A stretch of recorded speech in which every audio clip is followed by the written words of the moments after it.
All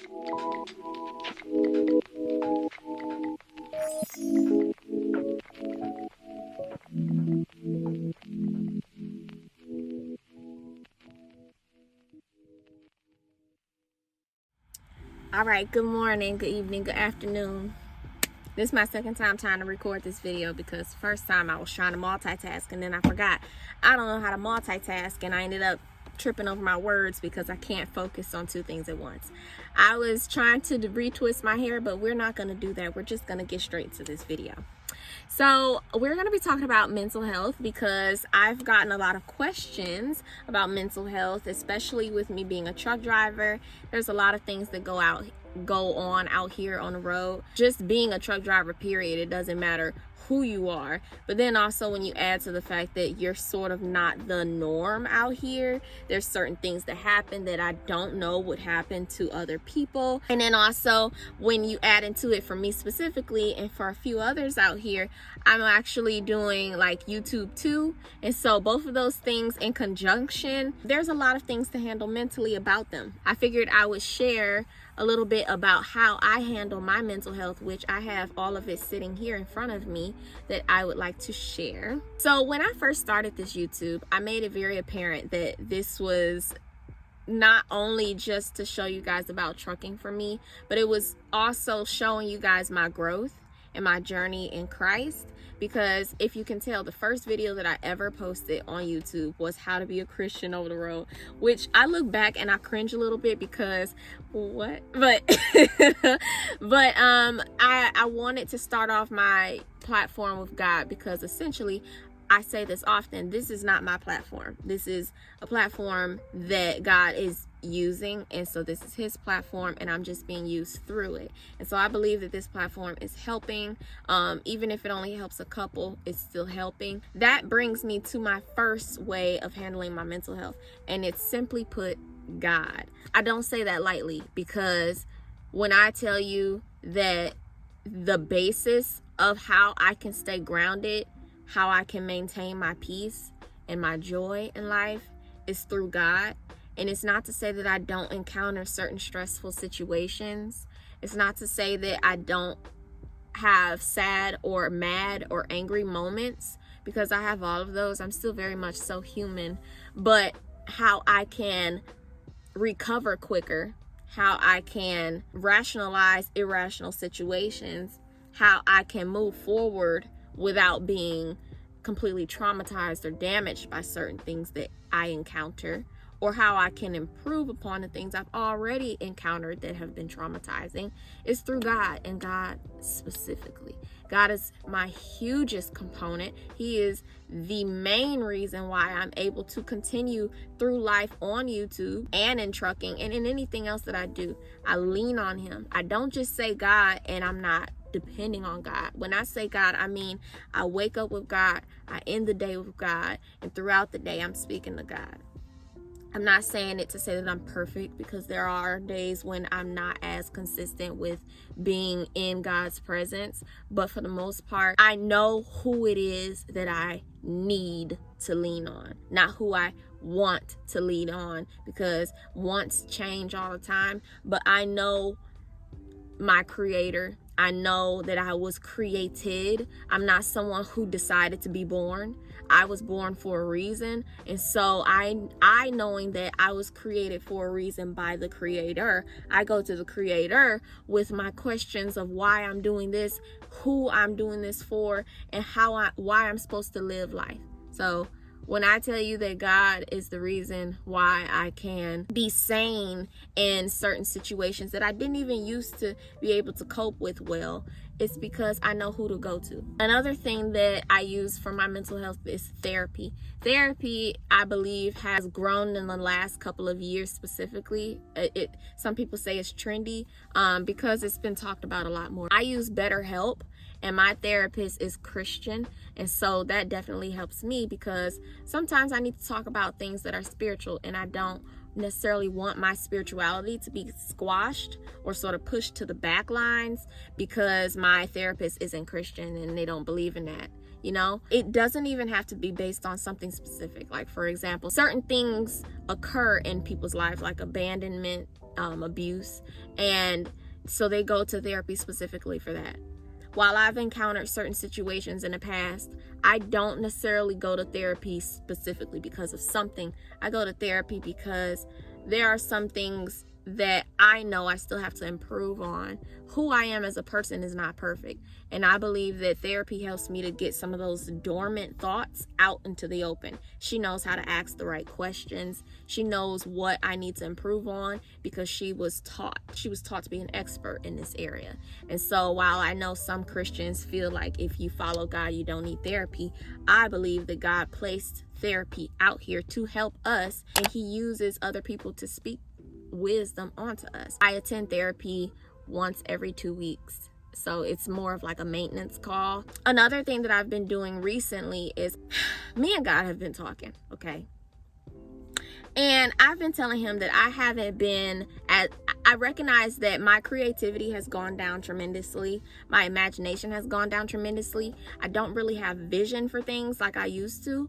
I see things very practically, very literally, not so much poetically or more like figuratively, anymore. I used to be a child who used to like create all types of things, who used to go around building stuff and making potions and concoctions and things like that. And so I came to God with that of like, Lord, okay, I recognize that I'm not as creative as I used to be, and I miss that about myself.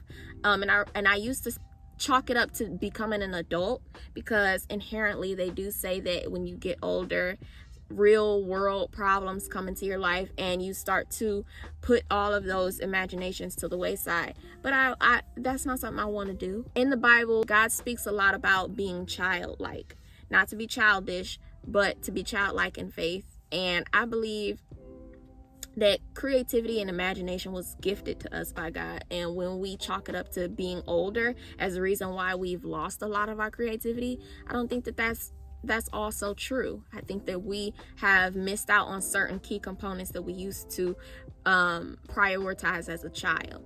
And so when I came to God with this, he expressed to me that I have replaced the things that I used to do as a child with other things that I do now as a way of hobby or as a way of taking up free time. As a child, I was someone who loved books, loved reading, loved writing. I was an avid reader. I would ask my dad every week to take me to Borders bookstore before they closed down, and I would go and get a book. I would save up money somehow, some which way, and we would go every week to go get a book. And even if not, I was always reading and I was always writing, and I would write and read it to my dad all the time. I used to draw comic books and all types of stuff. When I recognized that as a child, I would be in my room reading for hours upon hours, practically the entire day.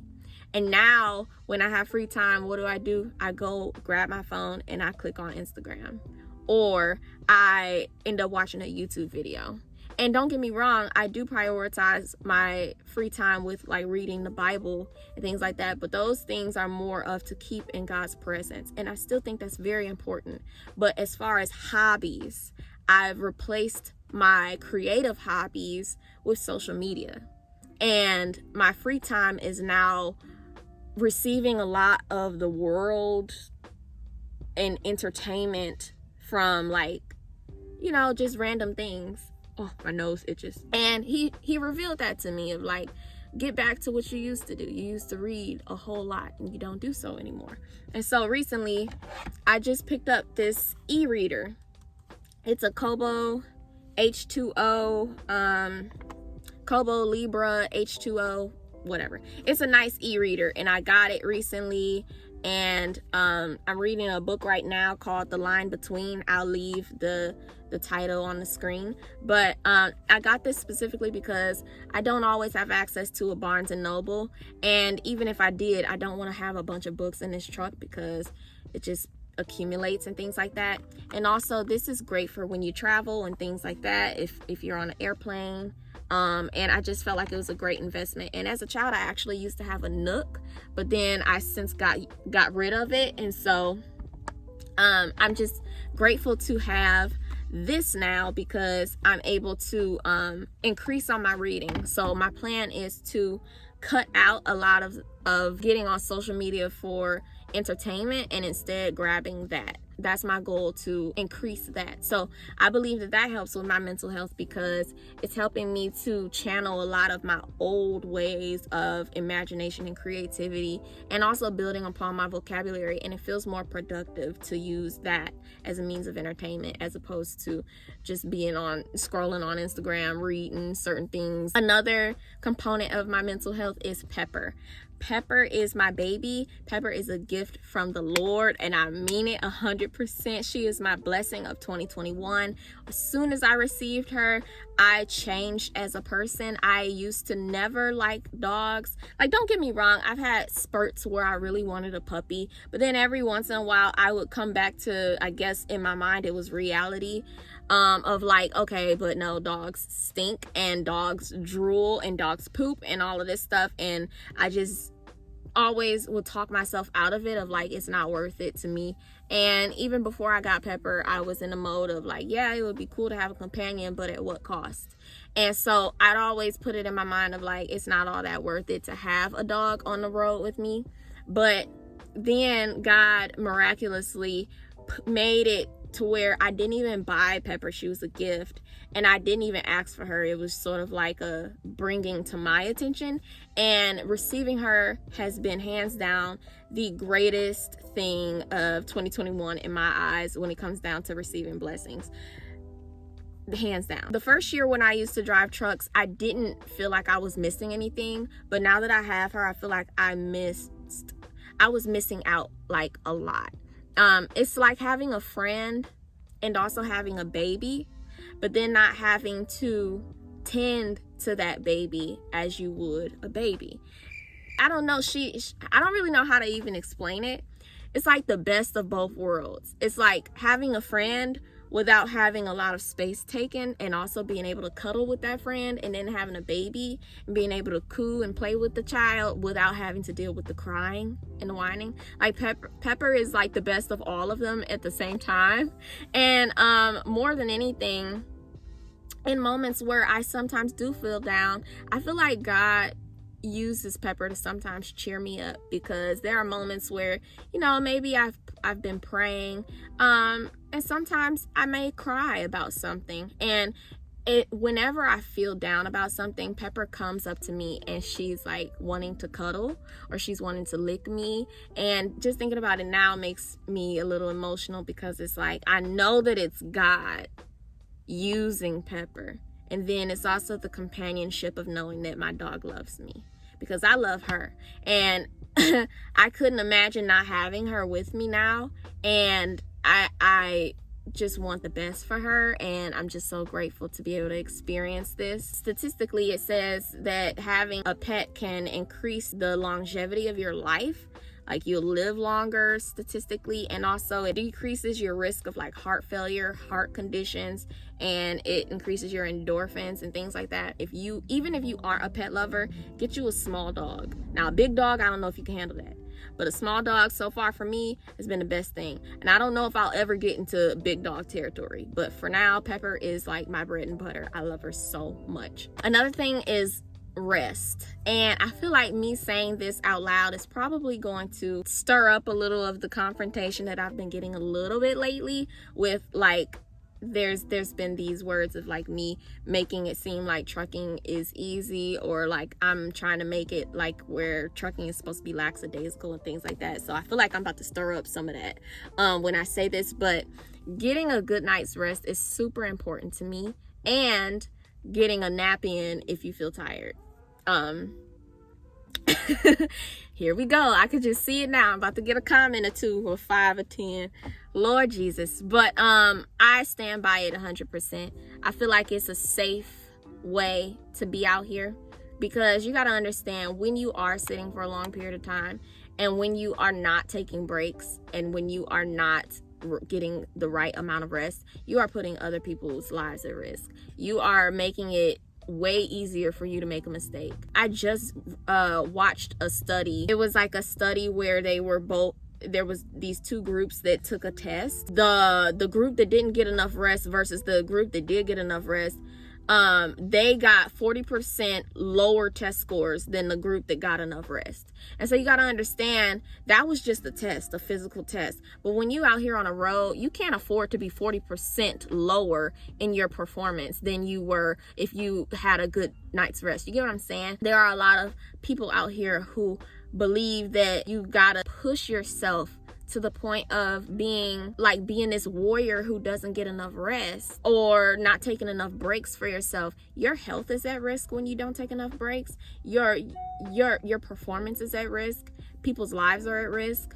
First of all, let me get into it because I'm gonna get into it a little bit more for you. You're not even supposed to be sitting still for longer than 2 hours without moving or stretching or something. And so if you are out here and you're driving and you're not moving for 6 hours straight because you're trying to make it to your shipper, you are putting your health at risk because your kidneys have to function, your body has to filter out your blood. And if you're sitting stagnant, your blood is taking a lot more for it to circulate through your legs. And it's just not something you want to work with. And see, by the way, I'm not a health physician, so I don't know the fullness of that, but I know that what I'm saying is for the most part true. What I do is I get at least 8 hours of sleep at night, and then when I wake up and I drive, if I'm feeling tired somehow, some way, sometimes I end up feeling sleepy. Maybe I ate a little too much carbs or whatever. You never know. Sometimes you get tired. Sometimes I'm closer to my time of the month and I start feeling a little tired. If I start feeling too tired, I will pull over and take a 20-minute or 30-minute nap.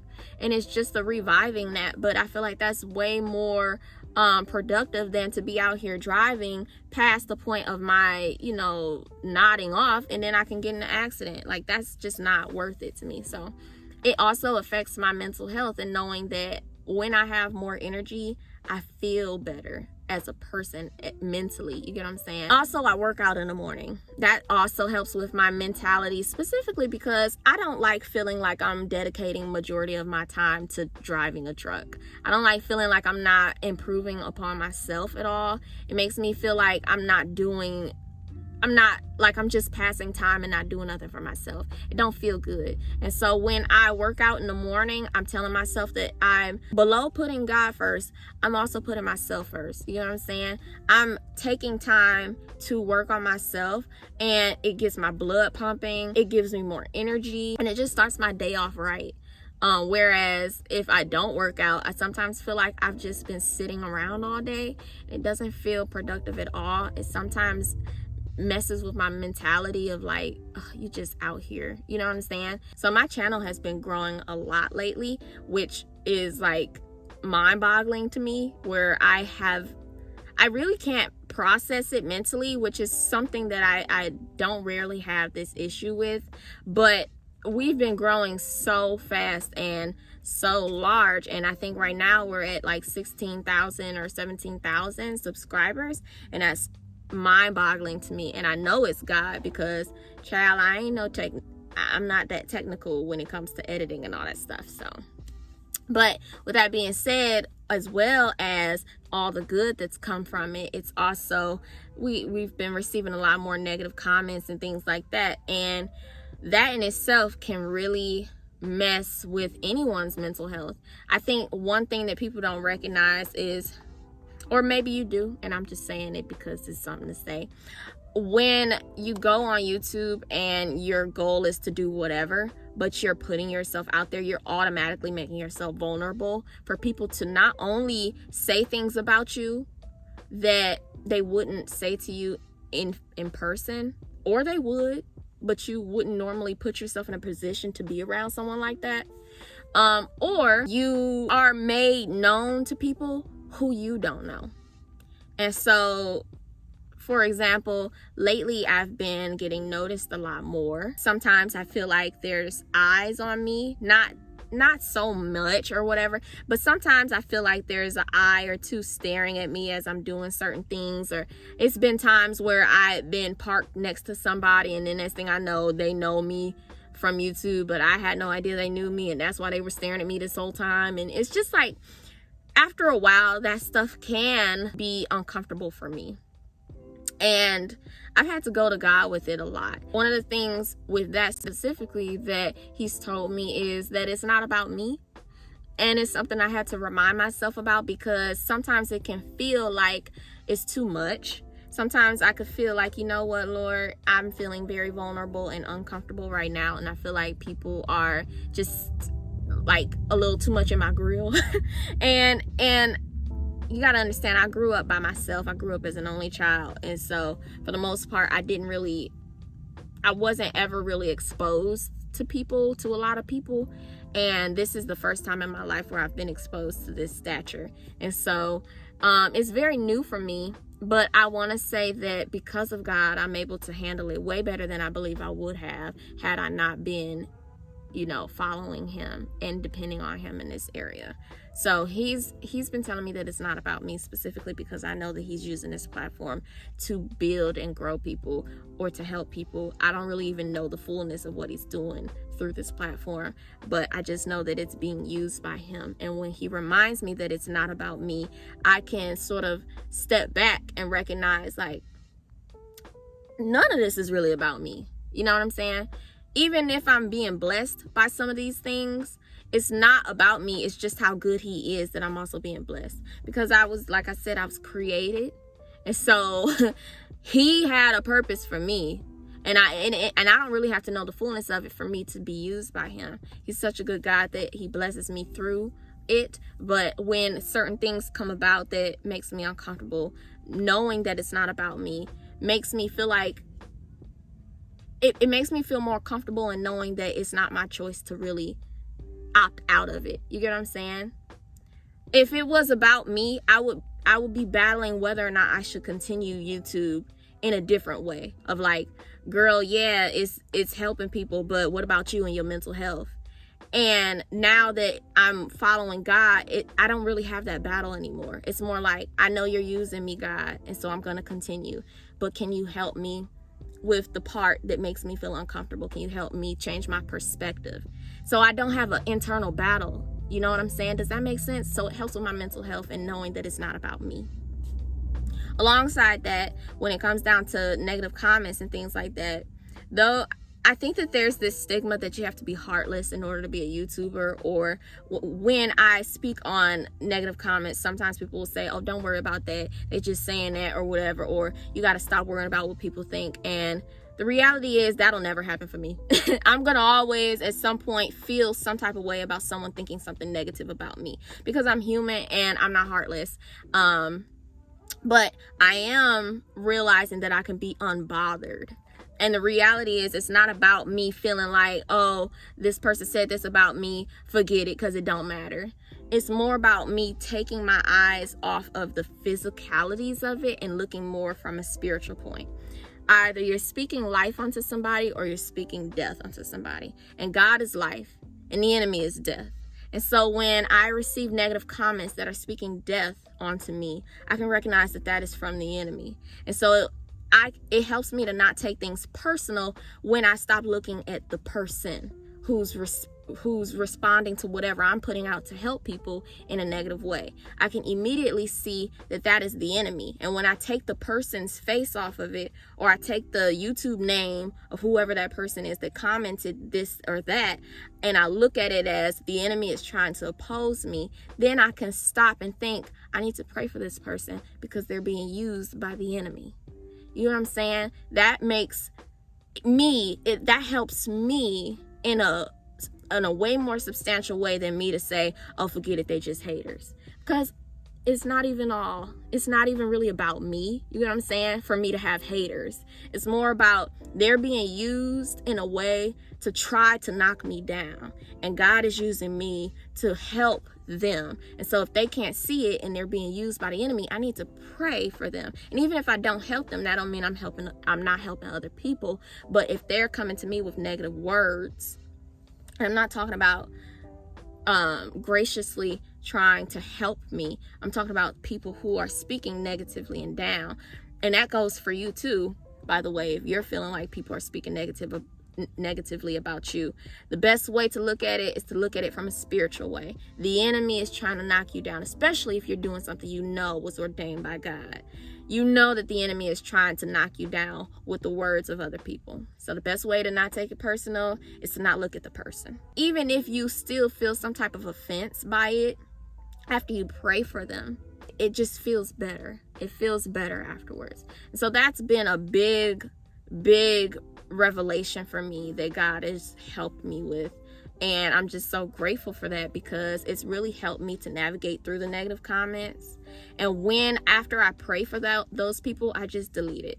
I delete the comments, because this platform ain't to harbor negativity. I don't have time for the randomness. And I know that there are people who you may not love me, but you love at least what God is doing through this platform. And so you feel the need to respond to those people. And while me personally, I'm very grateful for you, and I know that you mean well, and I'm happy to have people who will speak up in those areas. I also recognize that this is still God's platform, and he probably doesn't want me to allow comments to have that much traction on his platform, like negative comments, because it starts to look like a pimple that's just growing and growing and growing when there's like 30 different comments underneath it saying like you're wrong or whatever. So I believe that he's been showing me like just delete it and keep it moving. And so yeah, that's that. If you enjoyed this video, let me know in the comments. Let me know if you found any of these things helpful. And I love you all so much, and I will see you in the next video. Bye.